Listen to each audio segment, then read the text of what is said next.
Zoe, struggling to cope with Max's worsening condition, is forced to consider help from his estranged father, Blaine. However, accepting his aid may have unforeseen consequences for her relationship with Matthew and her own sense of independence. Will Blaine help? Would he see this as an opportunity to re-enter Max's life, not as a father, but as a savior? Or would his pride, his own unresolved pain, prevent him from extending a hand? And what about Zoe? Would accepting his help come at a cost she wasn't willing to pay? It's me. Blaine remained silent, challenging Zoe to speak again. Do you have time right now? I want to talk to you. Talk? Seriously? What's there to talk about, huh? How you ghosted me and left me hanging in total agony. Zoe braced herself for a difficult conversation and somehow gathered the courage to speak. No, I didn't mean it like that. I know you don't want to see me, but I hope you can help me with something. I'll wait for you downstairs. Come up. Blaine abruptly hung up, leaving Zoe stunned. She rushed inside, taking the elevator to the 20th floor. She entered his penthouse, where she found him waiting for her on the sofa. She took a seat opposite him. Blaine, I've got a favor to ask. I kinda need to borrow 50 grand. Borrow money? Zoe, I didn't hear you wrong, did I? Sorry. I'm only asking because I'm out of time. I promise I'll pay you back. Blaine rose and headed to the kitchen, opening a beer and keeping his gaze fixed on her.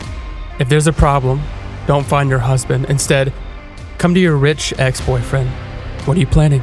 I just need help. You were misunderstanding. Then what's this about? You didn't have enough fun 4 years ago? Blaine, please forget I was ever here. Zoe, realizing the misunderstanding, tried to leave, but Blaine blocked her path. You came here to use me again, didn't you? You're not satisfied with the damage you caused me back then? I didn't come here with any wrong motives. Blaine, you were the one who said I could borrow money from you. My initial offer stands canceled. I'm no longer willing to lend it to you now. Do you understand? Blaine's anger had grown from witnessing Zoe and Matthew together. Zoe turned to leave with a heavy heart when Blaine again blocked Zoe from leaving. Please let me leave. What I hate the most is that whenever I try to put you out of my mind, you reappear. You're the ghost who haunts me wherever I go. Sorry, Dr. Dexter. I will never approach you again. Even if we accidentally cross paths, I will treat you as a stranger. I shouldn't have come here today. I don't have that much cash on me right now. Come back tomorrow night to get it. No need. Zoe hurriedly exited Blaine's penthouse. Watching the elevator doors close, Zoe's promise of never seeing him again echoed in his mind.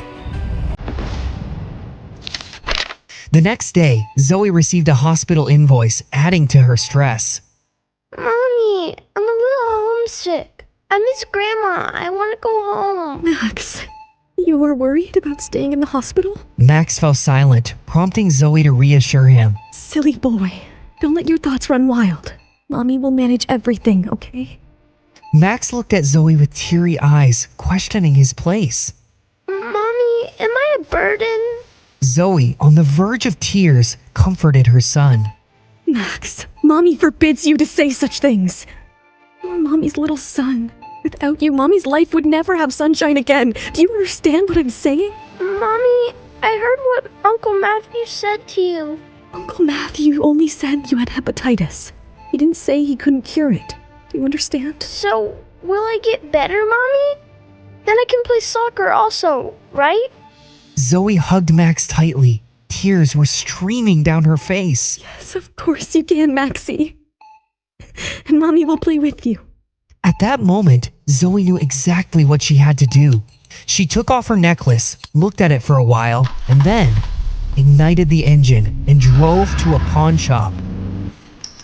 Sir, I have something I would like to show you. Zoe, driven by a mother's fierce love and a desperate need to save her son, had taken a drastic step.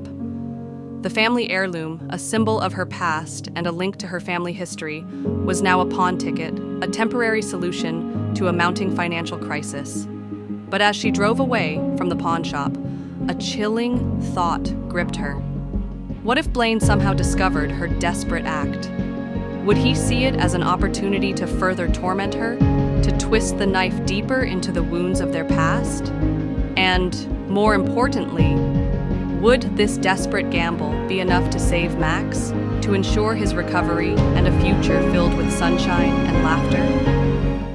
Hey, I'm Zoe. If you're wondering what happens next, download the Pocket FM app now and listen to the exciting episodes of Rekindled Heartache.